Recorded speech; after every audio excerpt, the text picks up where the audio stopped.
Welcome my dear students of class 8A and 8B to my history class.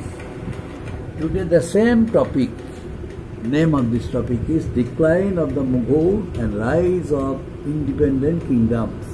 Points as I mentioned: Hyderabad, Mysore, the Rajputs, the Sikh kingdom and Khalsa missiles. First, Hyderabad. Who was the founder ruler of the Hyderabad? You know, Mir Kamaruddin Khan was the founder ruler of Hyderabad. Who was Mir Kamaruddin Khan? Mir Kamaruddin Khan was actually a noble. How did he become the ruler of Hyderabad? Mir Kamaruddin Khan, as a noble, became powerful. How? Because of his courage, determination, because of his good technique and method of working. Initially, Mir Kamaruddin Khan was appointed the governor of Deccan by whom? By Muhammad Shah. Mir Kamaruddin Khan, as a powerful noble, started working in the court of Farrukhsiyar. Who was Farrukhsiyar? Farrukhsiyar was a Mughal emperor. Farrukhsiyar was the son of Azimus Shah. Who was Azimus Shah? Azimus Shah was the grandson of Aurangzeb. And Farrukhsiyar was the son of Azimus Shah. Farrukhsiyar was made emperor of Delhi by Sayyid brothers. Who were Sayyid brothers? Sayyid brothers were actually kingmakers. There were two brothers. They were known as Sayyid brothers. They always, shifted the kings from power and made another one emperor of the Mughal dynasty. That's why they were known as kingmakers. Farrukhsiyar, the son of Azimus Shah, was made emperor of Delhi by these two Sayyid brothers. But after the death of Farrukhsiyar, who became a Mughal emperor, Muhammad Shah became Mughal emperor. Muhammad Shah appointed Mir Kamaruddin Khan to be the governor of Deccan. And these Sayyid brothers, whenever he appointed the governor of Deccan, before joining the post as the governor of the Deccan, this very Mir Kamaruddin Khan, killed Sayyid brothers, the kingmakers. He killed the Sayyid brothers. And that very Sayyid brothers, was killed by Mir Kamaruddin Khan. It is said by some historians that Sayyid brothers, killed Farrukhsiyar. It was a conspiracy of Sayyid brothers. Although Farrukhsiyar was made Mughal emperor by Sayyid brothers, yet Sayyid brothers started a conspiracy against Farrukhsiyar, and that one group who was motivated by Sayyid brothers, that group killed Farrukhsiyar. According to some historians, in order to take revenge of his master Farrukhsiyar, Mir Kamaruddin Khan killed Sayyid brothers, the kingmakers of Mughal Empire. Because Mir Kamaruddin Khan had great respect for Farrukhsiyar, because Farrukhsiyar, appointed him. Farrukhsiyar and Mir Kamaruddin Khan had good relationship, because during the reign of Farrukhsiyar, he was a noble and became powerful only because of Farrukhsiyar's inspiration. That's why, in order to take revenge of the murder of Farrukhsiyar, Mir Kamaluddin Khan killed Sayyid Brothers. And next one, Farrukhsiyar, Muhammad Shah, Farrukhsiyar, Aurangzeb, Farrukhsiyar, Muhammad Shah, they gave Mir Kamaluddin Khan a number of titles. These titles were Chin Kulich Khan, Nizamul Mulk and Asaf Jah respectively. These all were killed. These all were given by the Mughal emperors to Mir Kamaluddin Khan. Mir Kamaluddin Khan was not only a great noble, a powerful noble, he was not only a great and powerful noble, but also a very intelligent indeed. He was also an intelligent indeed, and his own policy was to establish rule honestly, perfectly, and whenever there would be any dishonesty, he would never leave any person and would always punish them, just like Sayyid Brothers. The overthrew Sayyid Brothers were known as kingmakers. And it is said that Mir Kamaluddin Khan got Sayyid Brothers killed.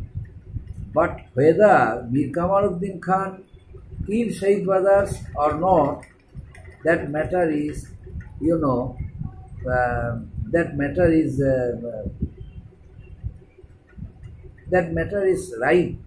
is not right, according to some historians.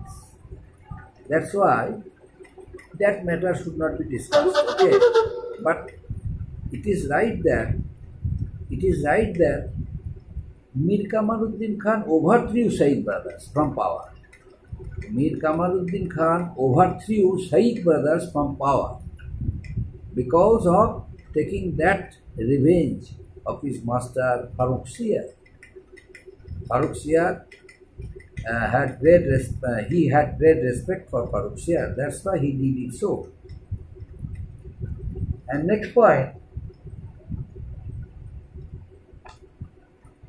he founded the Asaf Jah dynasty and governed Deccan as an independent king from 1724 to 1748. He consolidated his hold over there and checked the growing power of the Marathas.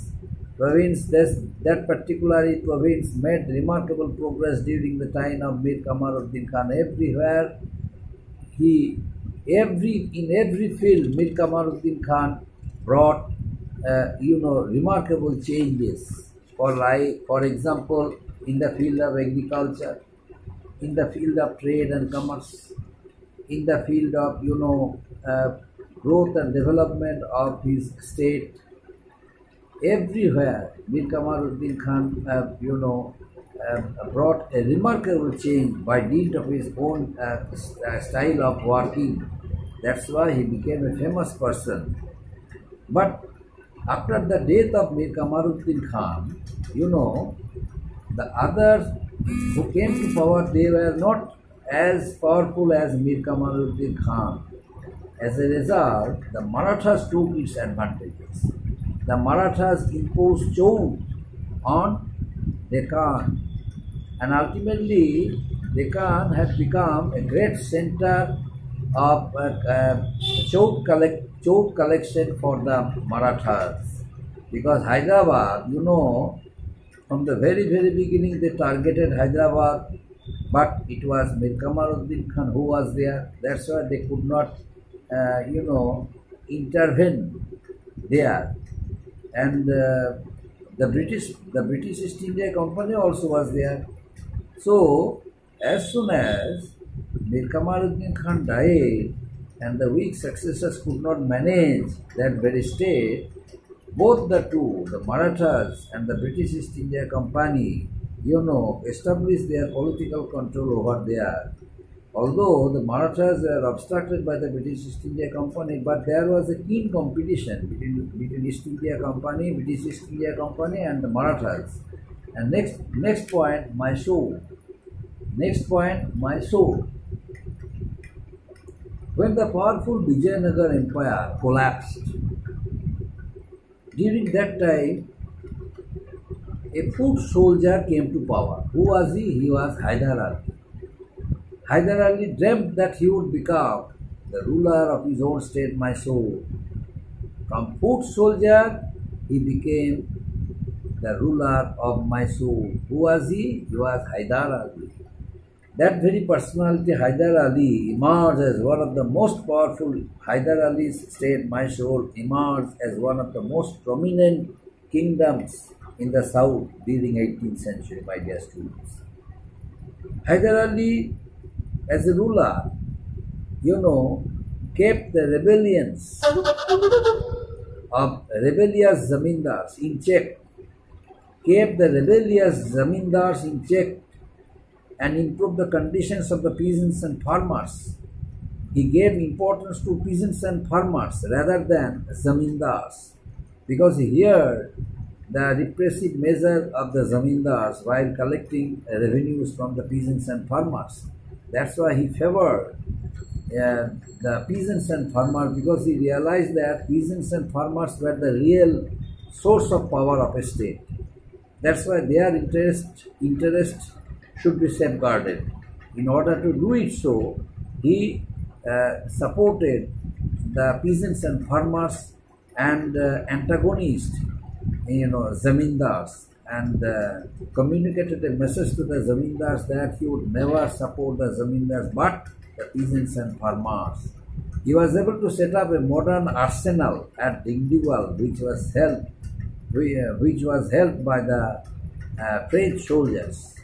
And in 1769, an Anglo-Mysore war took place. Under his supervision, Mysore grew into such a prosperous and strong kingdom, and that it was considered to be the formidable enemy by the British East India Company. His son Tipu Sultan came to power. Tipu Sultan also followed the same technique and method of his father. He also had become a great, enemy of the British and kept on fighting against the British like his father. He did not compromise with the British. That's why he was known as Tiger of Mysore. Who? The son of Hyder Ali, Tipu Sultan. Tipu Sultan was inspired by the ideals of the French Revolution. That's why he managed artillery, machinery, and provided training as per the technique and method of the European soldiers, and decided to fight against the British. The economy of the kingdom also flourished during his reign.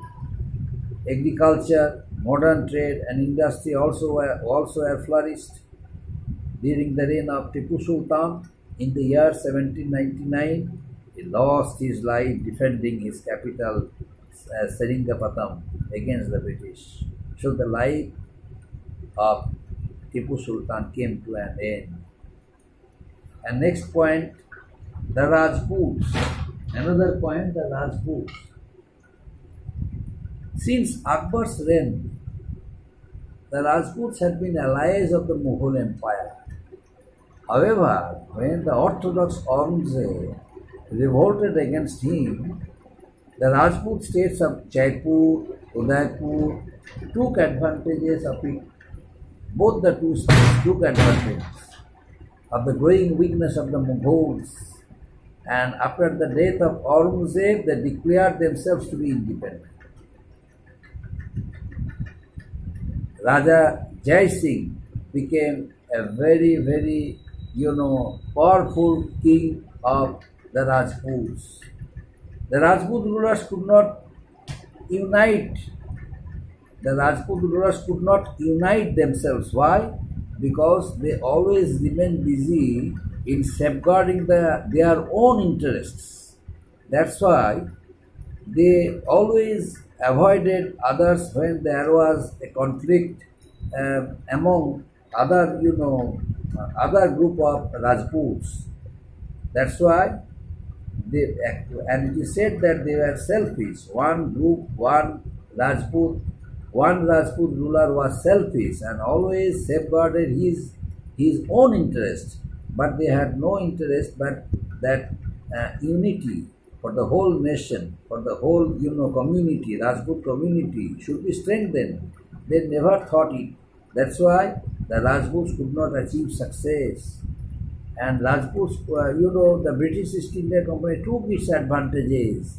As a result, the Rajput could not establish strong kingdom throughout their state. And next one, the Sikh kingdom.